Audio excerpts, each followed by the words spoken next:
Bial Sunday School meet sáng ni som ni le pali min fruai theng tu lalpa chu phun ro se he kan meet hi pathian he na min hlan sak tu le min hon sak turin sign kan bial to pastor ro so mang hun tra te min pe tu lalpa ro pui ber ro se amen kum sang ni le som ni pali Zemabawk Bial Sunday School meet kan han chuang kai ta kan ti dan te kan han tha ka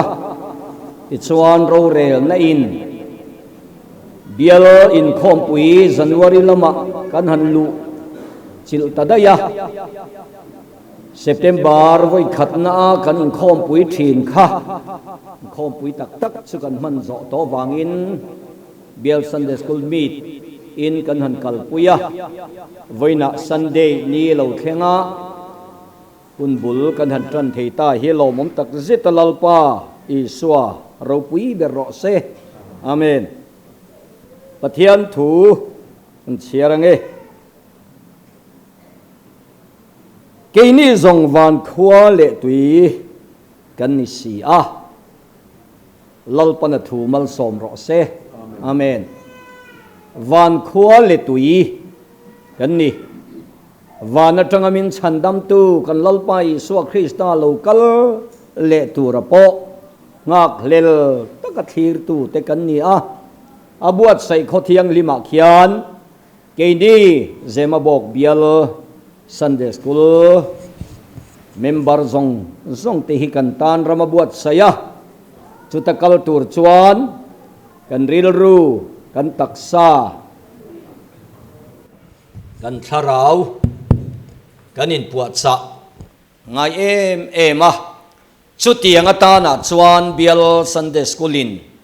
voina tan hian Sunday School meet an buat saya alok theyang berin a hlim pui theyang berin a sot pui theyang berin he hun hi in tharung lovin mangila thain ka ria sot zeta mang turin he meet hi pathian ne na hlan na te in nei la thange tong trai na kan mangange chandam tu lalpa isu pathian nung le engkim ti thei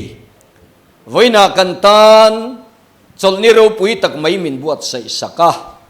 hei keini Zemabawk Bial Sunday School Department point Sunday School meet kan han mangdo na ni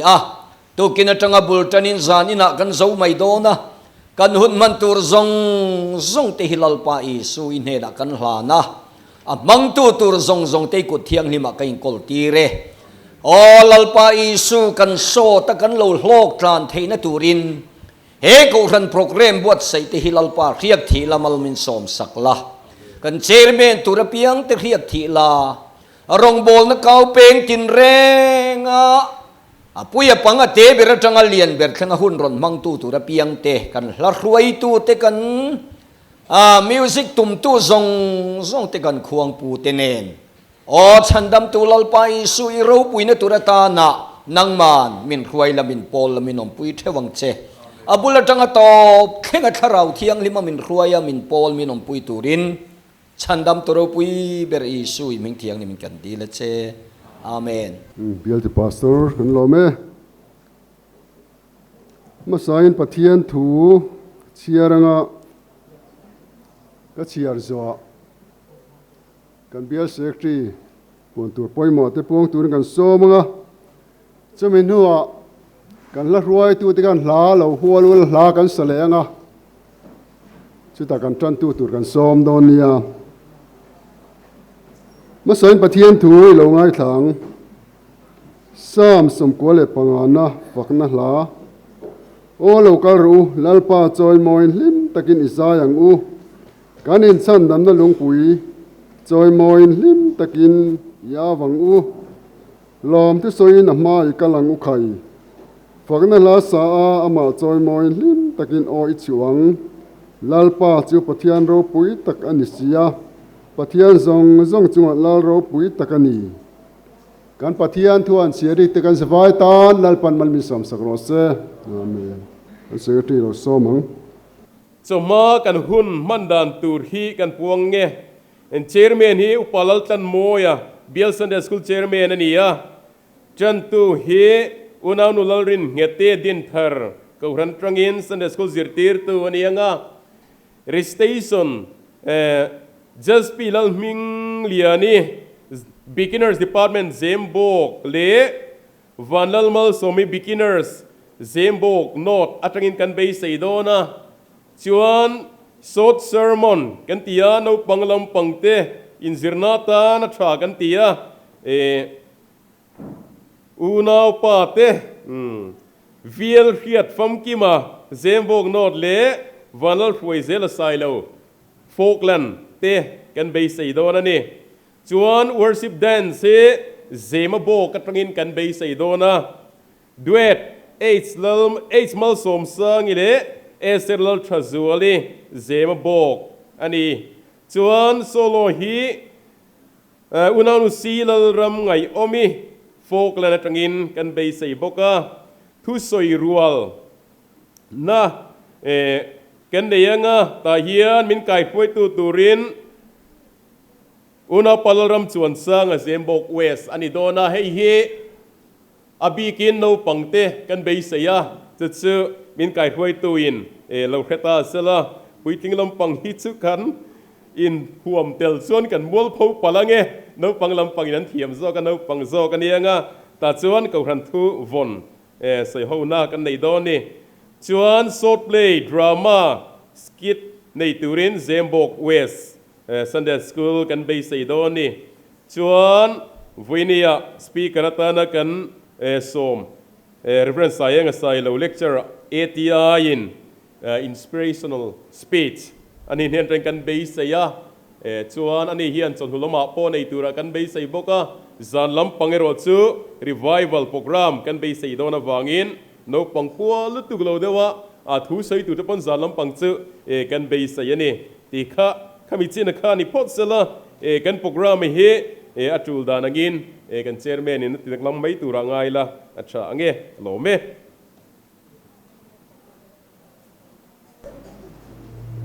lo me kan zavai dingin thian fakla lo sahuila thane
turin unaw nu lalring heti din thar ko san trai lo so bang le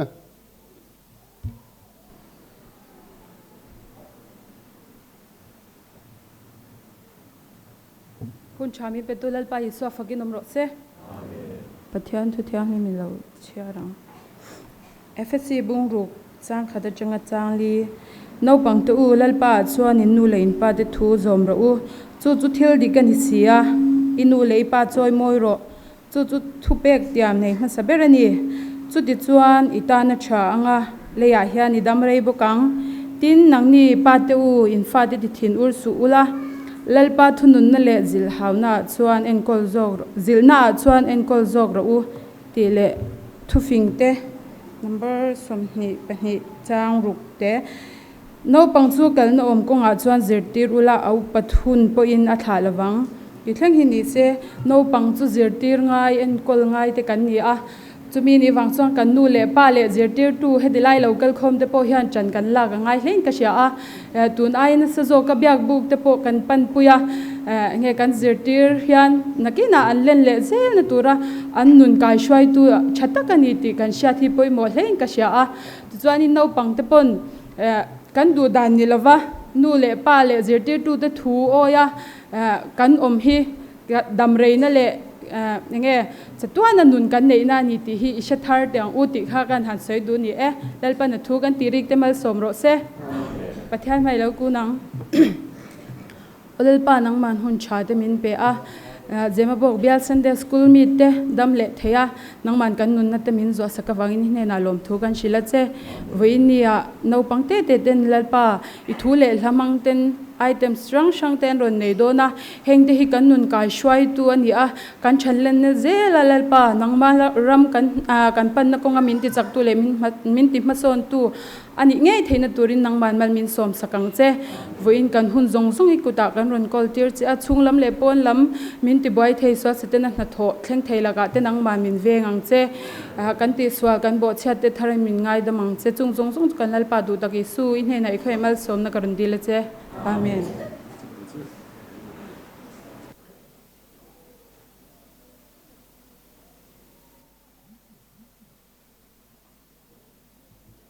kan chun tu ne trai pathian thu thap tak mai kan ngai tha alo mom khop mai tuna recitation soi turin unanu just be lal ming liani beginner department Zemabawk lo so mangle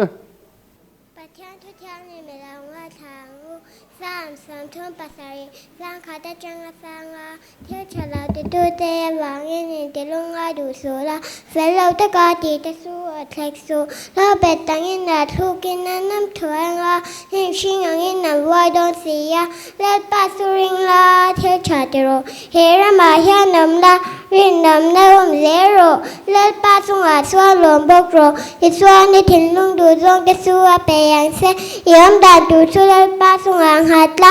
ama suring la aman ative kang let pan da thuma som ro se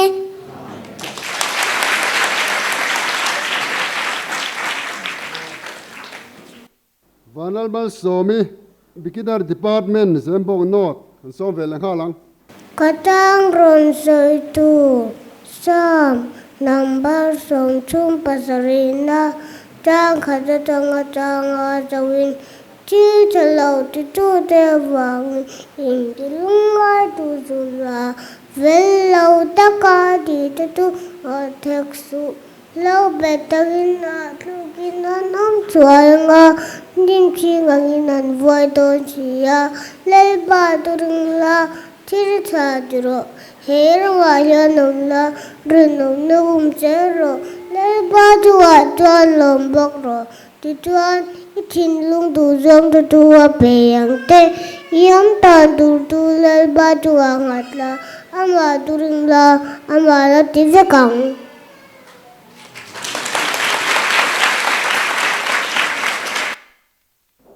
tuna chuan sermon ro pui kan ngai thang so sermon nei turin vel hiat fam kima primary department Zemabawk North lo so mangle Masain mi soi khom tu lalpa I so tu frin ro se pathian tu thiang lim lungai thangu FSC bung ruk chang khata changa chang thum no pang teu lalpa chuan inu le in pa te thu zom ro chu thil dik ani sia inu le ipa choi moi ro chu thu pek tiam nei ma sa ber ani chu ti chuan tan changa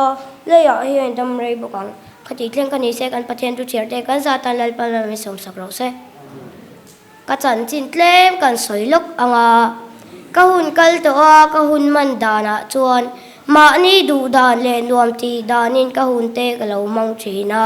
kanu le pa te tu soipo enga te chiam ka ngai nga lem lo chu ti anga hun ka man chau zel lai chuan ni khat chu he pathian thu FSC bung ruk chang khat atanga chang tum hian na deuh vak si lawin miron deng deuh dat maya si chuan nu le pa te thoi that zia ka se chok da nu le pa te thu goi chon vana ma ka kai don ni ti ka se chok thar le ta ni an thu pu ya lu don ni la he FSC bung ruk chang khat atanga chang tum tu hi no pang te ta na poi mo me ma van ra min kai thei na na ron cha chewa nu le pa te thu noi chon mal som na tin reng in donga nu le pa te thu oi lo ero chon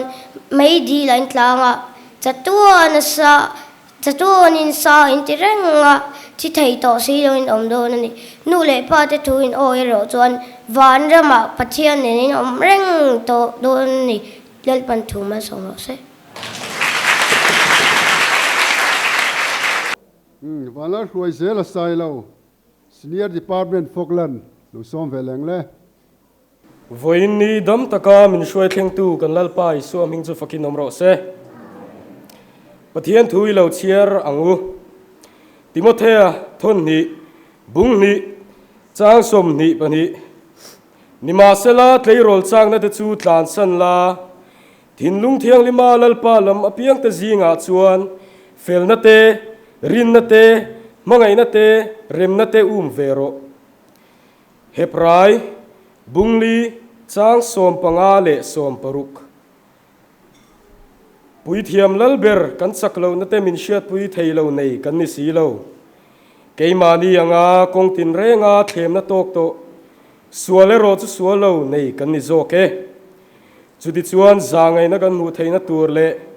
pui kan ngai huna chan pui na khongai na kan mu theina turin khongai na lal chut pha chu hoi takini nayang u korin thon khat bung som chang som pani achanga som panga chu wangin dinga in ring chu film khuro se chuti lo chuan a tluda ange mishing tuar thayang chau lo chu thlem na reng in chunga thleng ngai lo pathian zong ari nomani ani chuan in tuar thei to ka liam chu thlem na in to aphal lowang in tuar theina turin thlem na rualin tlan chuan a kong a siam ngal zo kang kan Bible chang chiar tak te lalpan kan zavai tan malmin som sakro se kan kum te som panga changa som pariat ni thleng hian kan mo phurna chi sang te han buai pui vel vek chu har kan lo ti ani mai thei kan ni na kan chiar chu hun lai tak ani a chian te buai pui te social media alar thil tin reng chu kan buai pui na samaya kan rol pui ten thil thar lo nei se nei ve kan chak ve zela thilom tak te hi tun la khovela hian om na sa to maya meizial te zu te rui thei thil chi sang chu tia ola kan hum phak lek kan cellphone a po sual atam to ani tharau thiang lim sang to te tan phei chuan nun kan film khur le zual angai a kan tharau chan to te tipui thling ngei thei turin kan nuna tharau ra te alan angai ani tun lai khovela thalai te kan nun kan hlu to lo hle maya second thought nei lovin chian ten sual khoi se kan khoi ve nge angai emo kan tia hun local zel tura kan ngei tua om hlom le ani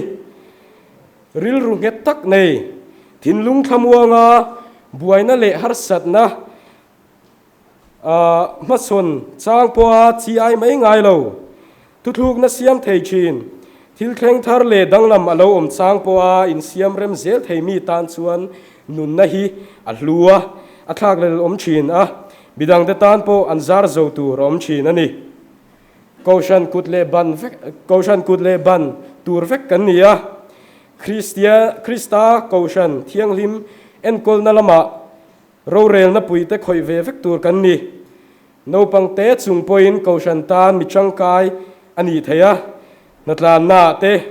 in khom pui chang te hian engkima changkai na te hi om alo om ve zel ani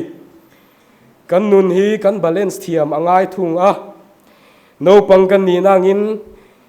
kan na ber chu le khazir ani a Pentecost no pang te chuan engkunga po thataka ti kan tum zel tur ani heng zong zong hi rongbol na ve ani a tilo tling tur chuan lalpa kai shuai na te kan dil angaya nitin kanin hlanthar angaya ni chalai te tupo kan beidong ma beidon na hlom zia hi kan sia thar angaya ni lot sam na in minti beidong tur ani lo kan thil ti puitlin thailo wa kan han lot sam hian kong zong zong a top ta emoti mai lo tur ani a lot sam na hian minti fing tu ani ti zong a pom thiam tur ani be sham na nun Pentecost no pang le chalai nula le tlangwal ten kan nei angai ani atop na tan Bible chang kan sia le lokanga Philippi bungli chang riat atop bera chuan unaw te u adika piang te azawma piang te afela piang te athiang lima piang te adu oma piang te athang moya piang te chadna reng oma fakna reng om phot chuan chungai tuar u inthil zirte inthil pomte inthil shiate keima inthil nu te po khangang kha tichin ang cheu ti chuan thlamuan na pathian chuan a om puyang cheu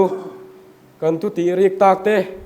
lalpan kan safai tan mal min som sakro se kalome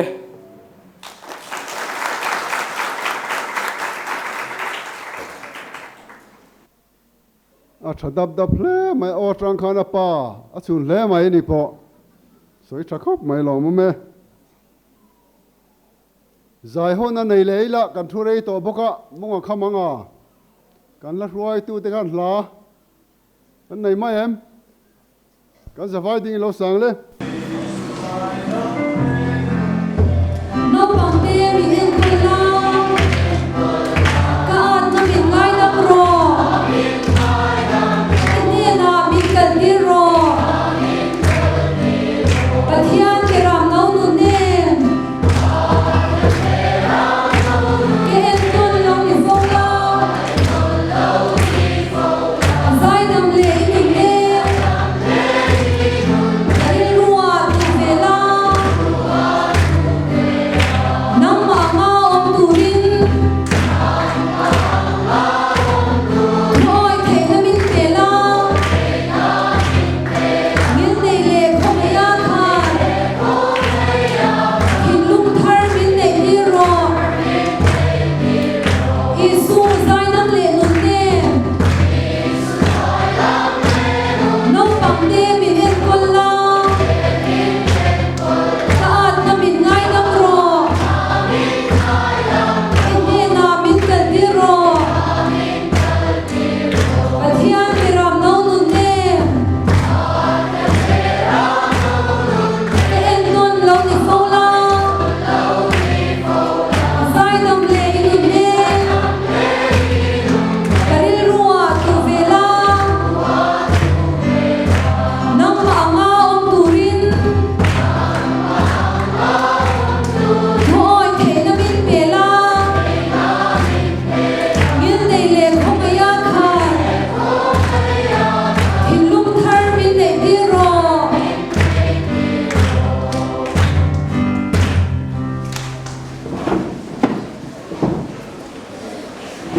solo kan ko lenga solo turin unaw nu si laram ngai omi dogrin Falkland Sunday school tai lo so mang le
giải thiam khóc mai lò mắm hay đâu bằng Sunday school làm bằng hi ta lên thật tắc này cả nôm mà ní chuột chung ở thiên program thì xiêm các tiếng thì thân tiền các chắc khóc mai hay không bùi đón te thiếu thì bùi đón thì anh cần thì chỗ thì nè nó bằng thì thiên chú cái năng lâu giặc zoom đều te giặc zoom vang lâu te cái nó mà tiền trong lâu in sir tiền lọc te thani chú vang chú anh nó bằng veng thì nèกันตอนเล่นในที่งานโซตีทีละถ้าครบไหมจบจิลเดียวติโลอินที่เขากันสวยดูบุกันนี่ช่วงกันโปรแกรมมันก็เลยตรงกูรันทุกคนสวยรวนนะมินกายช่วยตูรินอุณาปาลารำชนสร้างZemabawk West ลูกโซมังเลย Sunday school no pang tay lo ding ang ule cầu thần thu vốn lâu xây rùa lòng u cái tiếng he cầu thần thu rin tiếng hàng xây đòn ni o cầu thần thu vốn lâu xây rùa lòng u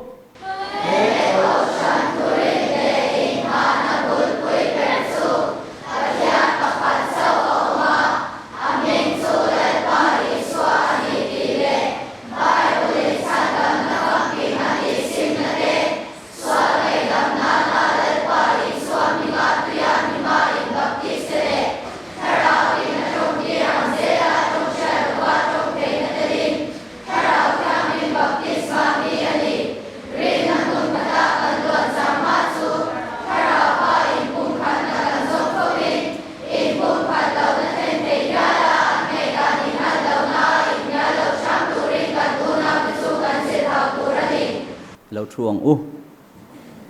cần lò mẹ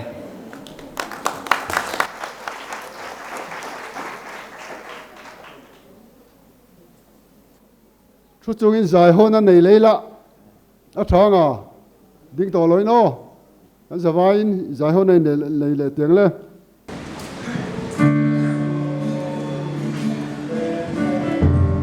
cái đi lâu năm sáu cái nè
worship done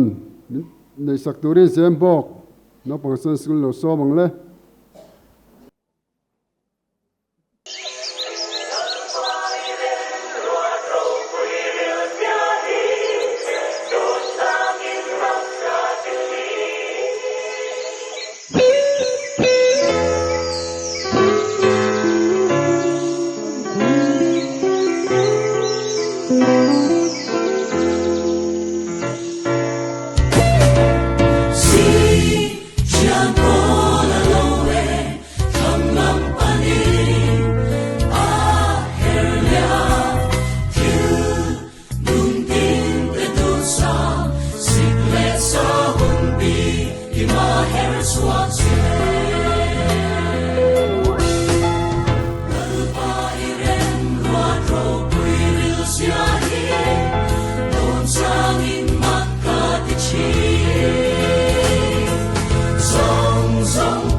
thiam hle main mu pon nuam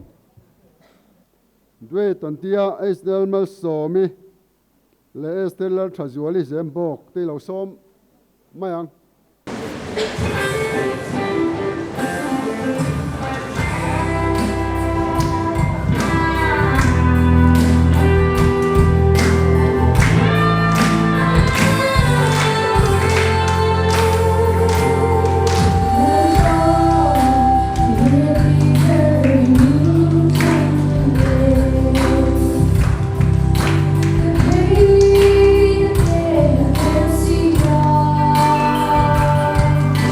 It's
se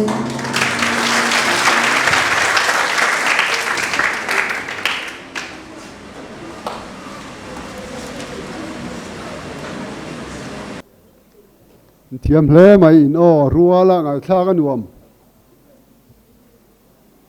kin nu apo han ti selula thakopang zemo wes ken pe toy mo nge la pe chia lo in pe to chuan short play drama lo so bang le voina hian Zemabawk Ways no pang Sunday School Department te chuan thu oina iswa nei tu ni thatna chung kualal pa rong bol le thu thlungari nom ti thu mangten drama kan ron chang don ani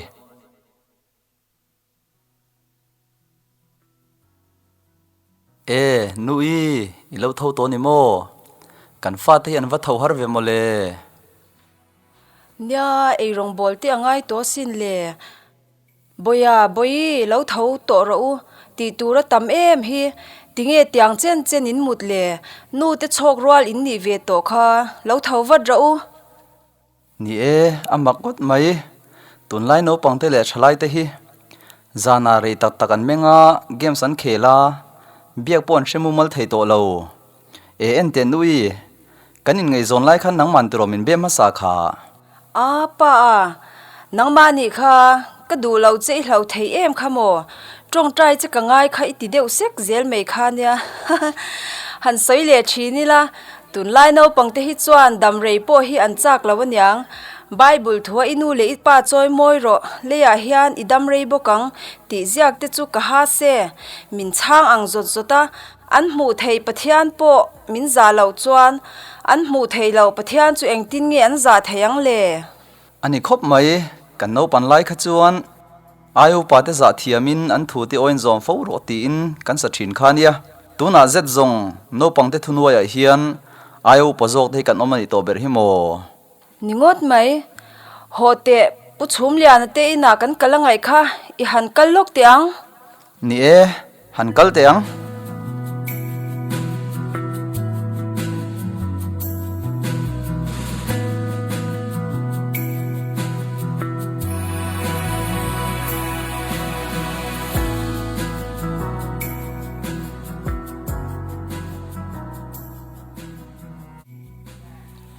Isua nei tu ni thatna Sunday School in khom alo oma Sunday School no pangte le zirtir tu te pathian thu an lo zirme ka an tong traya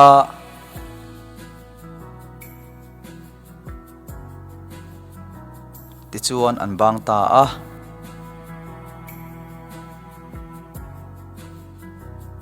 voin kan zirlai chu poimo hle maya isua nei lo hi ka hlau tak zet khovel thiam na te du in zirna sang tak tak po zirin sumle pai po nei ma ila isua kan I si lo chuan kanun hi hlim ngai don si lo ni che isua nei tu hi chu kan thi hnuwa po ata kan ni to akia nga min shwaya nga anwa mutang ti dei la thian nu sa da te khaila hmua mem na chian nu chu bei class lo thei sada muam du ila sikhar ka muam nang sikhar te hi su UPC nu lata na in me lawanya ko shan dang te tiang hi ke ni tan suan moi ve lo ashim shimin zwala khan sikhar ye du lawanya ngei ngal ma ka ngai don ni chu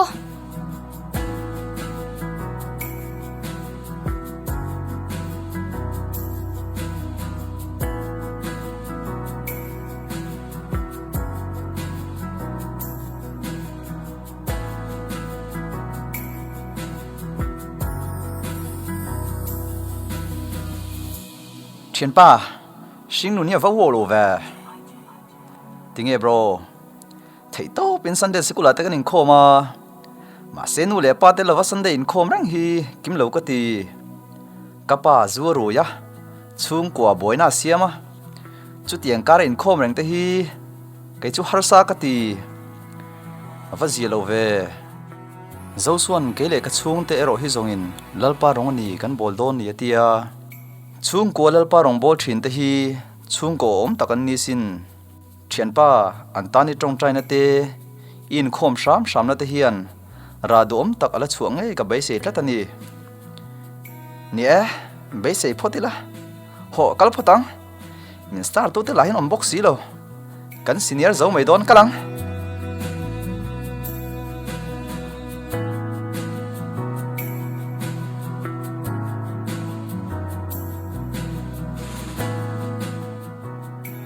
boite tu mo i bial pa chu so ama chumo mel thadeu sang deu nu koreana angra pangpar ni manawnia midum pangpara boi ani ti chu thuthlung mi ani si lawa ma se nu koreana ang em so an house si ka chian te pon an star lutuk boite ino pan lai tang to in Sunday school a thuthlung om zia te thuthlung poimo na te thuthlung mi ni hlut zia te in zira inu le ipa te po hian thei to pin kan hril thin cha tinge thuthlung lo mi hi in ngei zon tlat thin le boite tharau chante kha ngai tu chiang ro he thuthlung ram ri hi ipel ni a chuan khang I tharau chante khan lutnan nei to don lawania kan khuang ri lo dang lam to anga kan zia alawin ang to lawanga chumi huna chuan ilung ala leng le anga heng tharau lom hlate tharau lom zia te hian ilung an la len fo don ania kan chena turam khi thuthlung fa te khopui ni khi o he thuthlung ram pon hi dai ni chuan itan van khopui khi rem don lawania ingai to chiang te boi ani don takmo kanu kapa ke chuang khovel lam ka thira khovela an moina te ka ena kalo ota ma se nang ni chuan ka tharau chan tur jok min lo ngei tua puya kanu kapa kalo me o ole boite ngun takin 11 ngai to don ni o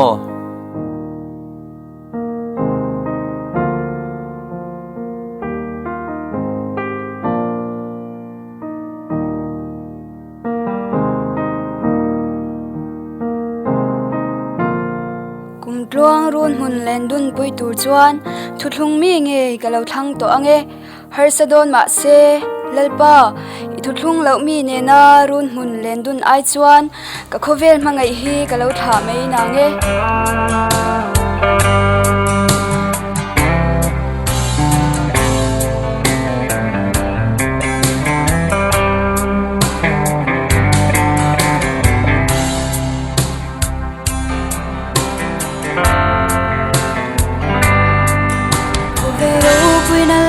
minh thân na nay ma sela I thut lung hoang a mi nghe ca thăng phana I thut lung min pe khi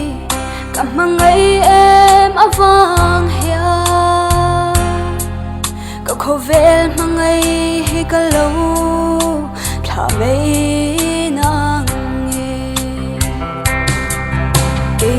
lal thuthlung faduan kani a nang ero ser tan lo mi in si khovero re tu te dana in rem maila lal padan thua sung kan in rem lo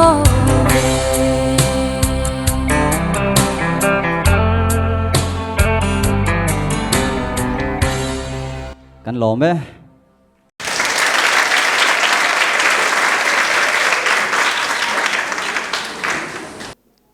an chang ro pui hle mai zirtir nei thakop pinga khia han kan zel na tura du sana te kan hlana han de zel se tha nulat langwal tan apoi mo khop mai Zemabawk West no pangsan sul te kan lo me kan item nung ber kan nei don tonga inspirational speech antia reference sa lecture ATI hei voina kan som na te ngai poi mo hun hlut tak mai etaya miron man sak dona kan lo me mem ni tu ne ro so mangle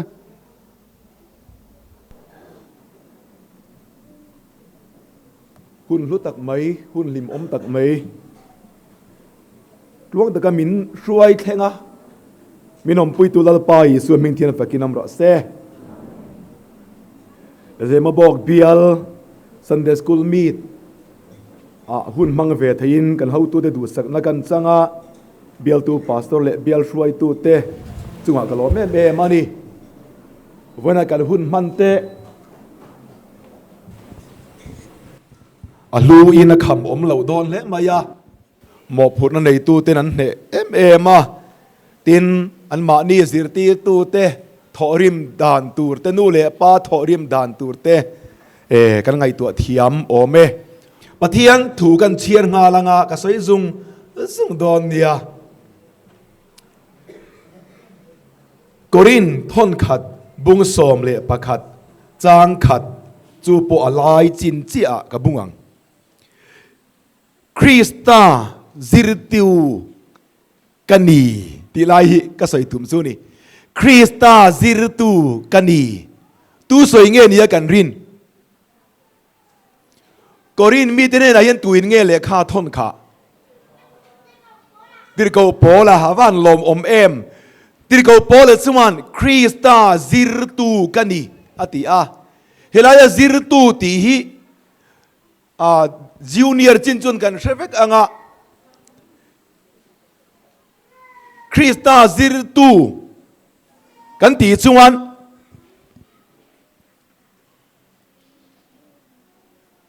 lali suwa Krista nundan kopi tu tinani ome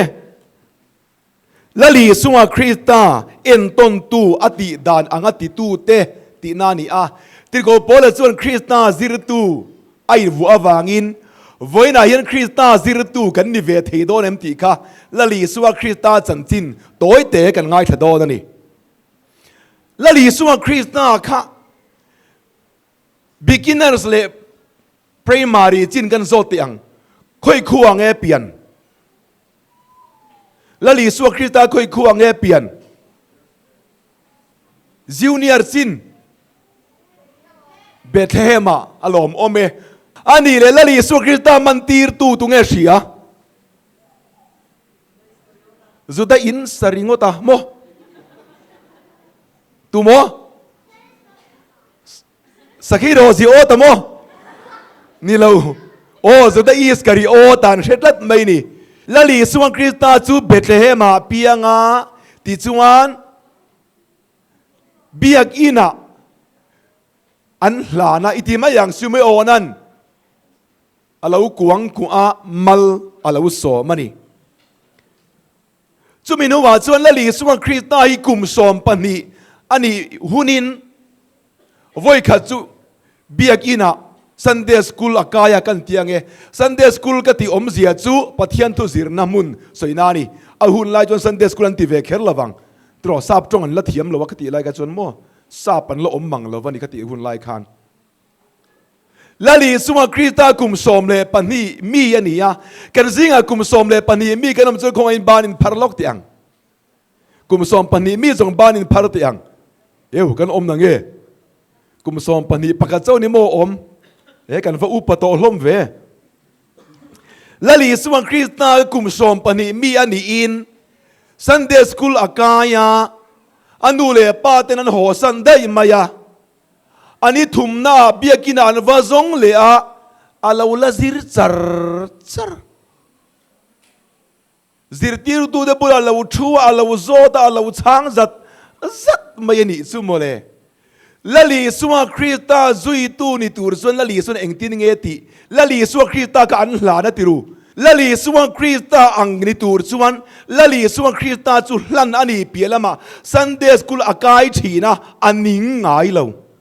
ava poimo te lul em Sunday school kai ning to zong khong in ding lok ti ang tu man kan ning lo lali suwa Krista zui tu kan ni na alang chiang em ani ti chuan lali suwa Krista Sunday school akaya alo pui tin khan kum som thum mi velani khan biak ina avakal leni khatchu chu kan Bible chuan ti hian ati a ati dan pa ngai in nge tia kan rin apui tin nuwa khan la li sunga krista arong bol na ti masak ber chu Sunday school zirtir tu na athokani lalpa fakinom ro se lali sunga Christian kovela rong bol na atan na chu Sunday school a chu miom zia chu pathian thu zirna a hian mole zirtir tu ni in chu ti chuan le khabu ala a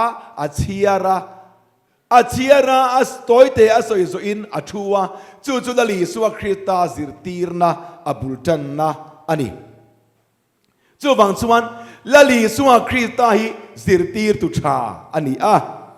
pakhat le kan soi du la ya chu lali sunga Christa kan kumeng zat nge khovela ronga bol senior le doctrine department a she kan omem kumeng zat nge ronga bol kum som thum mo helamin en lo ni mo kumeng zat nge ronga bol senior department in valian ta ve kum thum chung ronga bol ani lali suwa Christian kum thum emovel khovela ronga bol lai khan ana pui ber chu mi te zir tirani ti pathian thuwa kan bu ani mark mathaya bungli chang somni pathuma khan mi te zir tirin dam lo te ti damin ronga bol thi nani lali suwa Christa rong bol na pui ber chu zir tir tu na pathian thu zir tir na anta ani ti chuan lali suwa Christian mi som le pani athang chuak ta a chung mi chu an zir tir ngata chung petena te zohana te zakopa te ka enge vu kha enge ni kha som le pani te kha zir tir ani tani lali suana api ka sipisiala ka mi som le pani te kha lali suana ka na chu zir tir ani chu wang chuan Sunday school zir lai kan ni aval lu te lul em lali suwa Christa du dan ani ato ber kan soi du la ya chu chung zir tir som le pani te thang chuak tu chu engtingen kau kha raboni khovela tunge kan ngai san ber ti ila lali suwa Christa ani chu lali suwa Christa an kau na chu zir tir tu raboni ti ani a min an kau dan mai ni lovin amaning tin ngei ti at in ti kha chantin tra zoni bung som le pathuma khan kei lalpa le engtinge ti kha zirtir tu ma in zirtir tu meu kani chung hian in ke kasilani ati nani chu wang chun mi ten lali sunga Christa ka zirtir tu antia ama po ain kova ka zirtir tu ni na ka ada sang em mani zirtir tu ni dei chung poni in ke kasil himole ti in zirtir tu khita lali suwa Christian ada ani le atop nan ti chuan lali suwa Christian mi te a zirtira aom lo to nuwa rong bo zel turin zirtir som pani te a kau chuwa ka chu ti chuan chung mi te kal rang chuan kau ran lo ding ta a chu kau ran na ro pui ber chu enge ni ta Zantin dramatai je bung som ni le pak ria chang som pakua khan lali so wana London khan heti hian min cha ta kal ula nam dinami pastor asiam ro tiam kha misuala asiam ro tiam kha o zirti ra asiam ro ka valom em le ti khan khai kho mang o voina hian kan zui tur chu lali suwa Christa ani kan zui tur chu lali suwa Christa ani suan lali suwa zui tu ti om zia chu akal dan angakal ti ni a lali suwa Christa chu niriat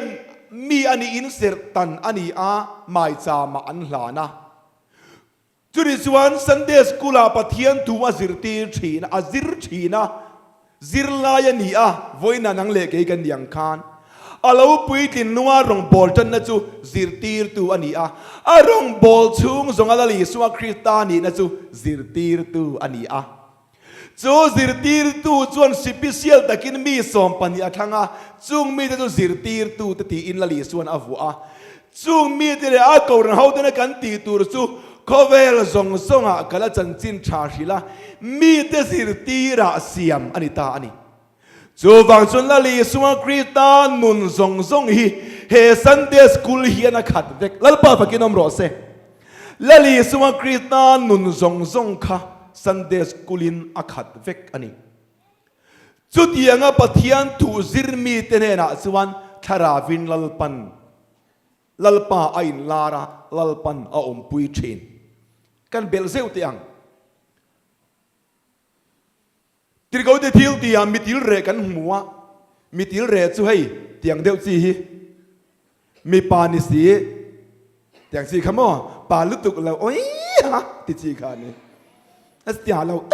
mai a ti chi kha ni mitil re chu mo ma se chu mi chuan zin konga zo a sakor to lai lira pelok lokin bible a chiarani lali sunaron muchat Filipane na so va kom ro pathian tu va shil ro ti mai ani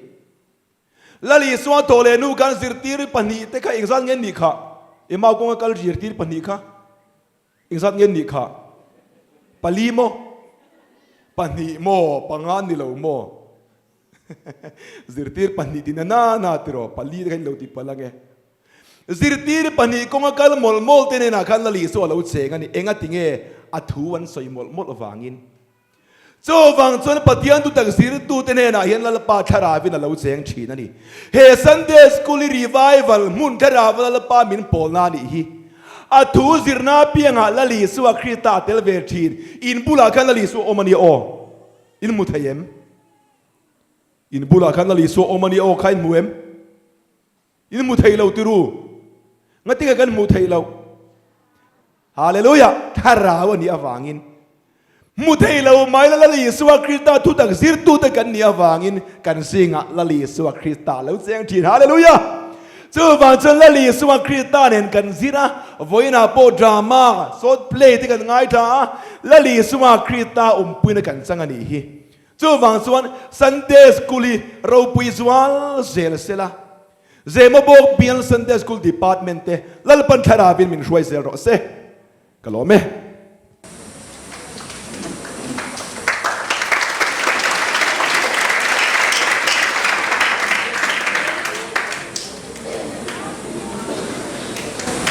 Pathian tu thatak mai te min khila rel sa yang chunga kan lo me in kan hun kan ti top don tong ap thil dang pon turom lo chuan la po kan story lawang kan sa vain kan dinga lalpan tong trai dan min sir tireng kan soi ho kan bang don nia no ding ang le tong trai ngo kan pa